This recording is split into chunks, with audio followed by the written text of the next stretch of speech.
Tree Talking Time is brought to you by Conkey's Outdoors and Stone Creek Hound Supply. Be sure to check them out for all your hound hunting needs. Welcome to Tree Talking Time, where we talk all things tree dogs, from the smallest feists to the largest hounds, treating squirrels to bears and everything in between. And from time to time, we might even run a little fast game.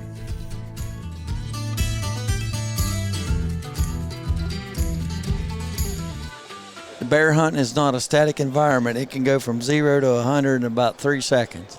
That is very true. And I don't think a lot of people understand that. Right, yeah. Because anything can happen. There's so many variables, and I always get first-timers that come along, and they'll be like, how's this going to happen? I'm like, I'm telling you, whatever I tell you is going to happen, it's going to be the opposite. Yeah. Yeah. No, I had a friend, he went on a guided hunt this year, a bear hunt, and he's a coon hunter. So I mean, he understands running dogs, but never been on a bear hunt. He's like, well, how's this going to work? And I'm like, well, first of all, it kind of depends on how they hunt, which I don't hunt with that group, so they're, your guides. So I'm like, I don't know. Like, I've hunted bear hunted a lot of different ways. So I'm like, it just kind of depends. Yeah, you'll hunt with a group where one guy, it's one dog down, and everybody follows that one dog's lead. Mm-hmm. And then the next guy, when he gets a strike, he drops a tailgate. You know what I mean? It's just you don't know. Yeah. So, definitely. So that's what I was explaining to him. I'm like, it really just depends on that guy. So a lot of different ways to do it. So. Mm-hmm. Yep. Well, why don't you introduce yourself, Josh? I'm Josh Hedrick, West Virginia native, Seneca Rocks area. Just kind of born and raised with hounds, and I guess if there's a hound life, I've lived it. That's for sure. So I'm that guy that had dogs under the porch, dogs in the backyard, dogs in the front yard, and, and your monthly budget was always revolved around the dog feed. There you go. Just you have a truck payment, you have a feed payment, Yeah. So what kind of since you were raised around, what kind of hounds was your dad running? Oh, we grew up running. I tell you what, we're not those folks that are kind of colorblind, if you want to call it something. We had a little bit of everything. Okay. Over the years, I tell you, the probably our favorites have probably been that Redbone English Cross. Okay. That's always seemed to be something that's really proven in our area. And every area is different. There's a lot of guys that they're plot guys. Nothing against them. Yeah, you're in big plot country, that's for sure. We've had some plots over the years, and they were really, really gritty dogs. Not the particular plots we had that weren't that cold nosed. Okay. So they was more of that pack dog. Yeah. Stand on the tree, the bear come down, they pinch him, they had their place, within the pack. But as far as the overall noses and stuff, we had a really good strain of black and tans, pound those cold tracks. But, nice. When I grew up as a kid, you'd lead dogs all day and not turn them loose. There just weren't that many bear. Yeah. And found a bear track, you didn't tell anybody about it. Things have definitely improved on that end. Yeah, you get up in the morning, had a little bit of snow, you get up in the morning, 3, 4 o'clock, hit the road, and try to, and then you set on that track till daylight just so you could turn loose. Exactly.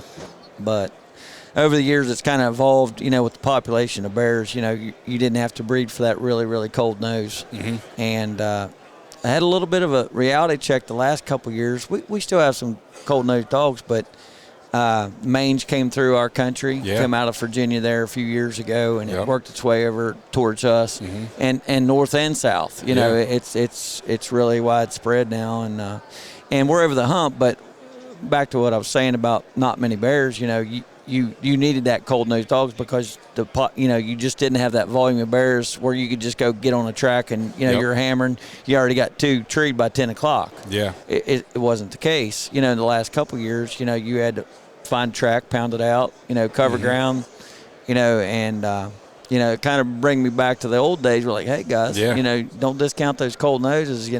Well, that dog, you might be trailing a bear. That thing got killed yesterday. You know what I mean?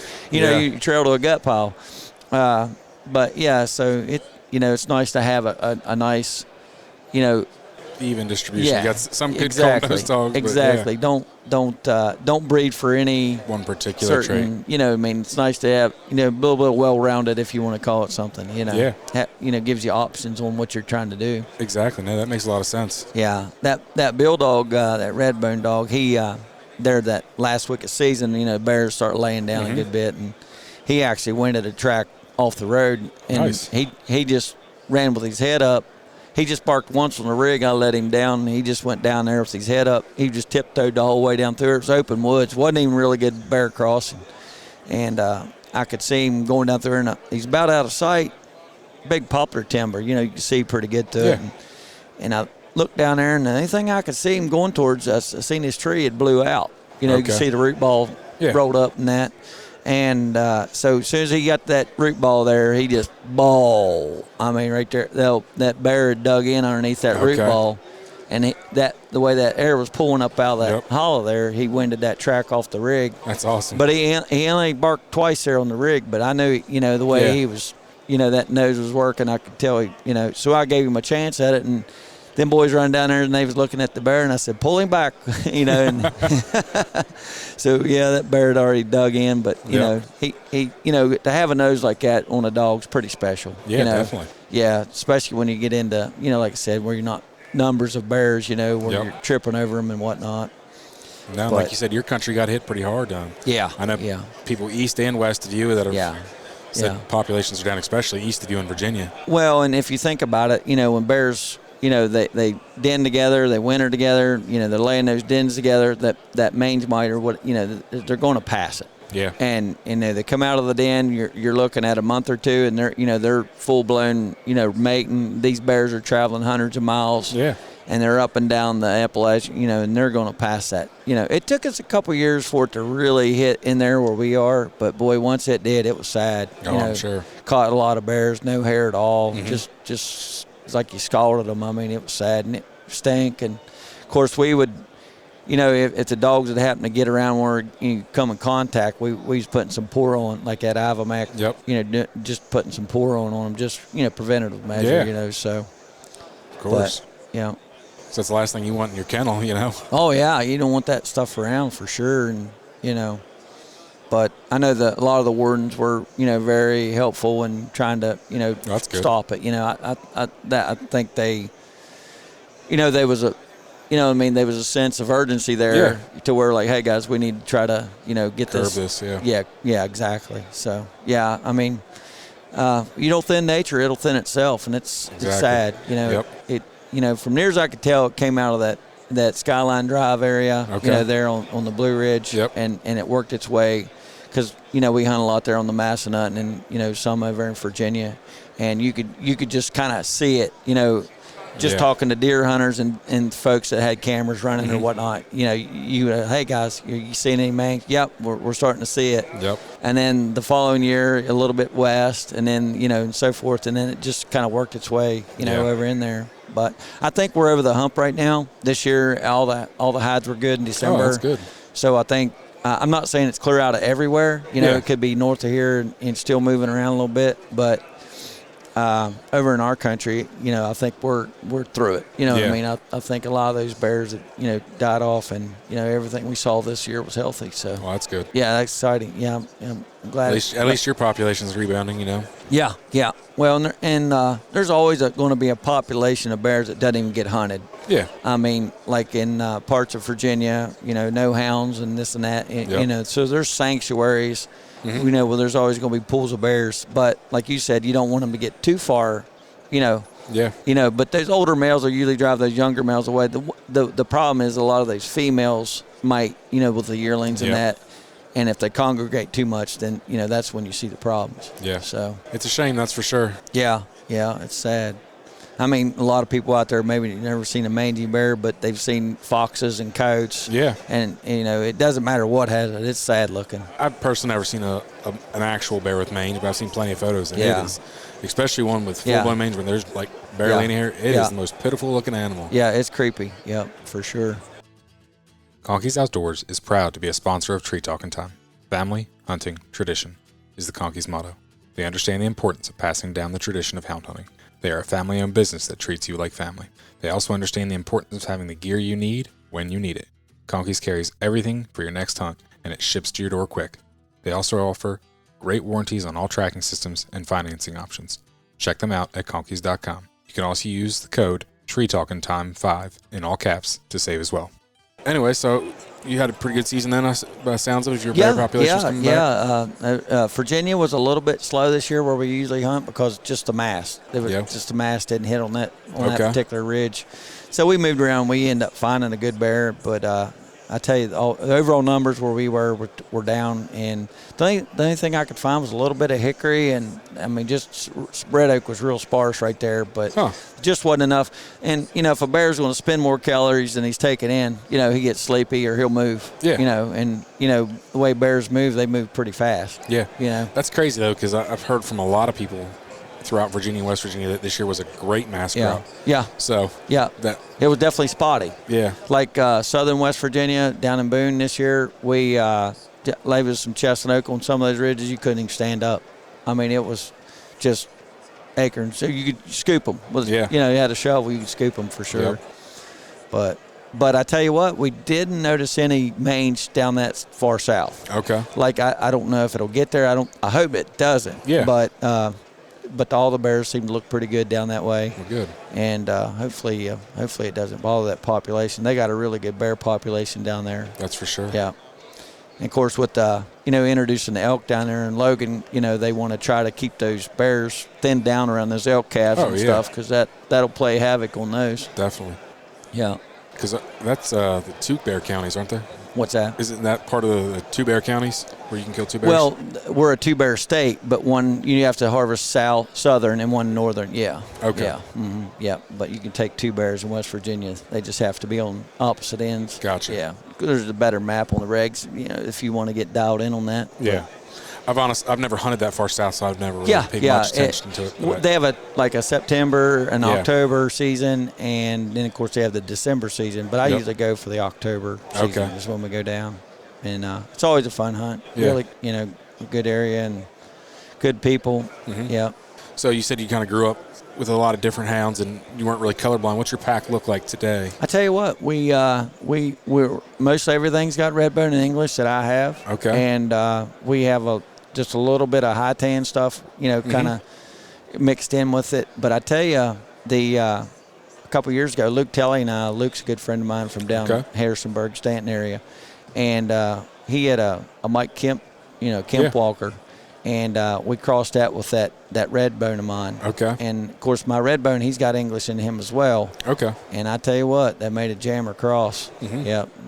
That was in speed, and I got a couple of the pups showing pretty good cold noses, like they're coming on, as far as striking and rigging and whatnot. So I don't know if they'll be as good as their daddy, but they're coming on really good. How old are they? They'd be right at 2. Nice. Yeah. So this year they should really show what they are. Yeah, they should really come on, and it's actually it'd be 2.5, I guess. Luke actually he had the litter at his house, so I'm always a little. I kept trying to think back when he had, but it was a spring litter. Okay. Yeah, that's what it was. Nice. But anyways, if anybody's looking for a good freeze brand guy, Luke, he's your man. Luke Talley. Okay. Yeah, he's doing a lot of freeze branding. So if you got guys out there looking for that, he's a really good. There's not a lot of guys out there doing that anymore. Yeah. But get in touch with Luke, and if anybody needs his number, they can message me or whatever, and get a hold of you. And let them know about it. But definitely. Yeah. So, but the funny thing was, we made that cross, and none of them come out looking Kemp. No high tans or none of the Walker. The Walker look type. All red. They was all red in English. That's funny. Yeah, good looking hounds though. Stand up on their feet, real tight feet. Nice. They really good treeing dogs too. I got a nice red dog, but he's not. He has no red bone in him, but everyone swears he's. Yeah. They see him and they're like, "Oh man, that's a pretty red bone." I'm like, he's not a red bone. Your true blue red bone's got the big long ears and know. But we crossed them up over the years. But the guy who's out of Pocahontas County, Warren Sheets, is what that originates back to. Okay. That red bone, but like I said, those plot guys are right there. Eugene and Curtis. Those plot guys. You're in the neck of plot country. Yeah. A lot of guys around me have plots, and there's a lot of guys like their blue dogs. A lot of blue ticks around us yet. But we had some Smoky River Diamond Jim blue tick. And I actually have a friend that found some of that bloodline, and we're He's trying to make a cross right now, so we might give that a go here in the future. Cool. Yeah.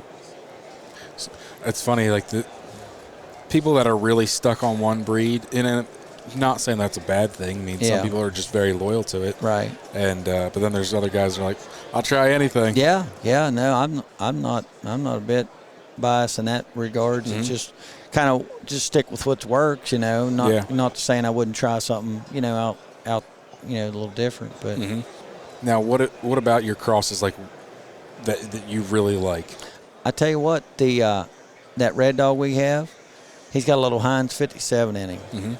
Now when we got him from Warren, he didn't, but what happened was this guy's like I'm not sure exactly what farm dog it was. Okay. But it was either a collie, healer, or something that has that coarse hair. Yeah. Okay. And of course, how savvy those dogs are. They're pretty smart. Yep. And I tell you, when you line breed and this and that, you'll lose the brains on your dog. Yeah. You know what I mean? They get a little, you know what I'm saying? Yeah. It's just like, what are you doing?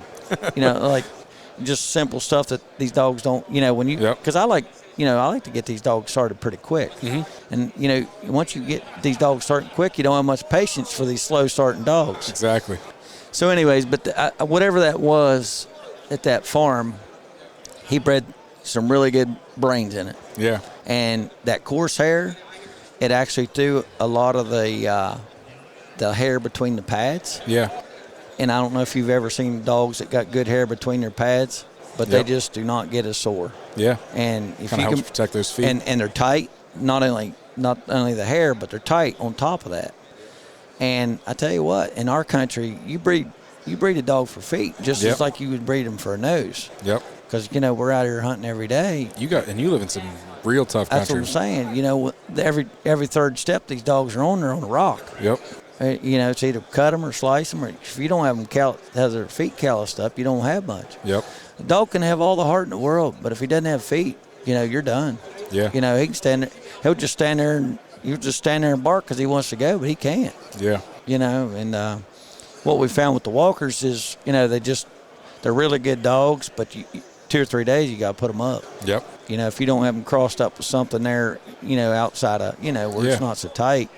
But that red dog, and like I said, that coarse hair that some of my dogs throw, that really, that red dog, he's 13, that Bill dog, and he's the only dog I could load up every day. Now, he might not be running up front, but he's not he's not limping around. You pick his foot up and he don't have them hot spots. That's pretty impressive for a 13-year-old dog. So say, usually by the end of the first, second week, if you're a bear hunter, everybody's throwing blue coat and everything else to them, and trying to, keep the wheels on them. But without, feet, a lot of, if you're a bear and if you're a coon hunter and you're only going every third night or this or that for an hour or two, not a big deal. Yeah. But when you're out here and these dogs are pounding ground all day, you're in now all these rocks and sandstone and limestone and whatever you're running in, laurel, and it'll just trash your feet. I've heard that, and actually today somebody even told me that. Yeah. If you don't have feet, you don't have a dog. You don't exactly. Like I said, you ain't have all the heart in the world, but it's got to. Just like you and I, we can sit here wanting to do something all day, but we look down at my feet and I got blistered. What am I going to do? Yeah. It just don't work out. Yep. And especially for guys that, guide, and you do guide a little bit, don't you? Yeah, a little bit, yep. So you rely on those dogs to go every day. You got to, your lineup. You got to have that lineup, So, and you don't know tomorrow, you could have a bear in a hole, and the next thing you know, you're down about 4 dogs. Yep. You got them all patched up and stapled up, and, there you are. So you got to bring what I call the C team. You're pulling off the bench and, whatever else you got to do to make it work. Exactly. Stone Creek Hound Supply, a family-operated business, boasts over 50 years of involvement in hounds. For over 2 decades, they've been dedicated to supplying high-quality hound gear. Their reputation is founded on unparalleled quality and exceptional customer service. Crafted from U.S. source materials, Stone Creek clothing is meticulously manufactured right here in Pennsylvania. Through their commitment to excellence, many of their customers have become lifelong friends. Well, with all these years of hunting, I know you got some good stories for me. Yeah. Come on. Well, probably one of the coolest stories I can think of, because I'm standing here looking at all these mountain lions here at the show. we took the hounds to Colorado there, and we got to run some cats with them. That's pretty cool. Yeah, so they had never been on a cat and this or that, you know. And do you run bobcats at home? Nope. And to be honest with you, my dog's never even really trashed on bobcats. Huh. If anything, I'll bump a coyote once in a while or something like that. Yeah. Never caught him running a cat. But anyways, we got them out there and got them on some fresh tracks and walked them a little bit, petted them up, and they started screaming on them. And so that was really cool, just to kind of see how they would roll over. Of course, they was looking at me awful funny, like, we supposed to be running this, so. You got a straight pack of bear dogs, they're like, Yeah. So, but of course they'd had about 3 weeks off from bear season. They was already muscled up, ready to go, and they then had to rest, and they was ready to run something. Yep. So that made a difference. It didn't take too much encouraging. Yeah. My only thing was they'd never been around elk and that, so I was just curious to see if they would, that other smell, if they'd, bump the milk or whatnot. But no, I've even heard guys going from West Virginia and Virginia up to Maine, and moose being a big problem. Yeah, and of course, those guys that never been around porcupines, and those dogs are just whacking them dudes, and they're like, oh, man, they have to pull them quills all day. And so, but run those cats. We actually, the one cat that my wife took it was actually the second largest cat shot that year with a bow. Nice. It was a really good tom, and so anyways, we got on that track that morning. It wasn't super hot. Mm-hmm. It actually, we found where two toms had got to fight in the snow. Oh, wow, that's pretty cool. And they had an area probably, I don't know, 20, 30 yards. I mean, it was all like, there's a bunch of powder there, so you couldn't see exactly. But they had this area tore up where they was fighting. That's pretty crazy. And them two toms, they must have been getting with it. So anyways, we sorted that jazz out and got them on the track, and the bigger of the two. And when they went out of there, they went into this rim, and they actually blew past the tom. He went in there and laid down, and they took a fresh bobcat. I guess there was a bobcat in that rim there somewhere, and they took that cat out of there. So we got down on that other end, got all that sorted out. And so what we did is we just kind of got everything gathered back up, put a few of them back on the strap, come back through there. And we come back through that rim, and that big tom had just sat down in there. And we just kind of waiting it out. And they winded him, and nice. They dumped him. Of course, they had him treed within 200 yards. Yeah. But that was a cool hunt. Rochelle, I actually had her bow on my back because I was carrying it for her. She was on the other side of the canyon, and snow was probably knee deep or a little more. Okay. And there we was at, and so anyways, we got a hold of her and on the radio, and she had come sliding off that side of the canyon. Mm-hmm. She come out, I think she was under the snow coming off her. I couldn't even see her. So anyways, it was getting dark, and we got everything in there and got it tied back, and she got a good shot on it with her bow. That's awesome. Yeah, that was a fun hunt. How long ago was that? Oh my, that's been oh wow. I'd have to look at my phone, probably 8 or 9 years ago. Oh, okay. Yeah. You think you'd ever go back out west? What's that? You think you'd ever take your hands back out? Yeah. We've been talking to a couple guys, and I think we're going to try to, next couple of years, we're going to try to make it back out. Nice. My buddy Jason Truman from Charleston, they took their hounds out this year. He had got some dogs off of me in the past, and they took a few out, and him and his buddies, they treated a couple lines this year. So that was like their first go with it, and they got along good, got a couple cats. Yeah, it's a fun hunt. It's different, it's something different, but, and they run different than a bear. Oh, sure. Bear, you might be, it seemed like a cat, they don't try to outrun you, they try to outsmart you. Yeah. You know what I mean? Unless you seemed to me like those lions, if they were, looking for a kill, they might walk, 10, 15 miles just trying to kill something. Yeah. Unless you find a kill and they sit down and you're able to catch up with them. Yep. We were in Nevada on another cat hunt one time, and we'd find track, and of course out there, the snow burn off, on the one side, and it's all mud. Then you get back over in the shade, find the track again, and you go the next drainage and see if you can cut the track, and there he goes up the other side. So, when you put them dogs down, start cold trailing, you get them out in that sun, that mud, unless you have a good dry ground dog, it's a little different. every time it changes. Yeah, and the thermals and all the frost coming out of the track, and all that adds up. Definitely. But yeah, that was a cool hunt. Yep, that was a good time.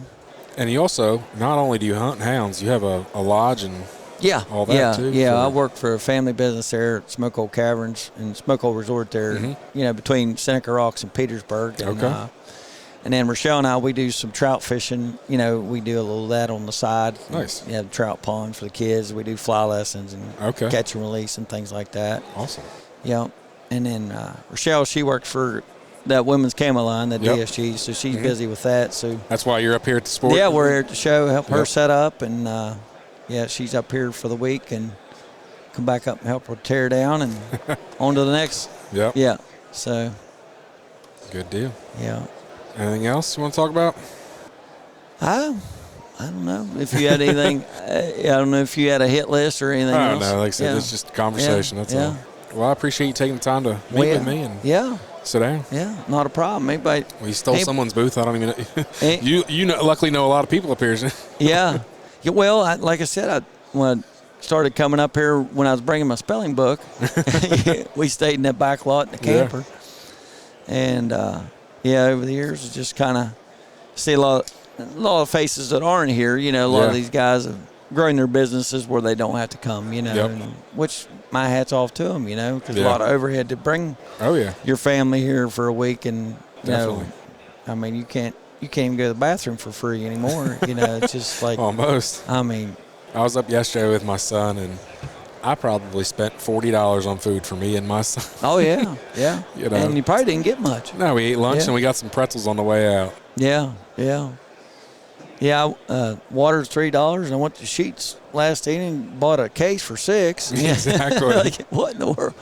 Yep. Yeah, so, but yeah, there's a lot of friends here and stuff, people that I've got to hunt with over the years. Guy down the aisle here from Maine, tracked down kennels. Okay. Yeah, I used to go up, hunt with him. My dad, he would go every year and hunt with him, and then I got to go up there. Of course, when you're in school, it's a little hard to get away for a couple of weeks, but got to go up and hunt in Maine there when I was a kid. And that's pretty cool. Yeah, I want to get back. I haven't been up in years. I want to try to get back up there and hunt some dogs. And now, I've had a few Maine outfitters on over the course of the last couple of years, and I'd love to get up there. Yeah, there's, I don't know, if a man walked around in there, he could probably find a dozen from Maine, I guess. There's a lot of them. Oh, yeah, I mean, there's probably even more that do bait hunts, but there's probably 5 or 6 at least that do hound hunts. Yeah. Well, a lot of those guys that run those bait hunts, they'll tell you a lot of their bigger bears, they'll come, early in the evenings and, through the night, and those are the ones you got the dog. Yep.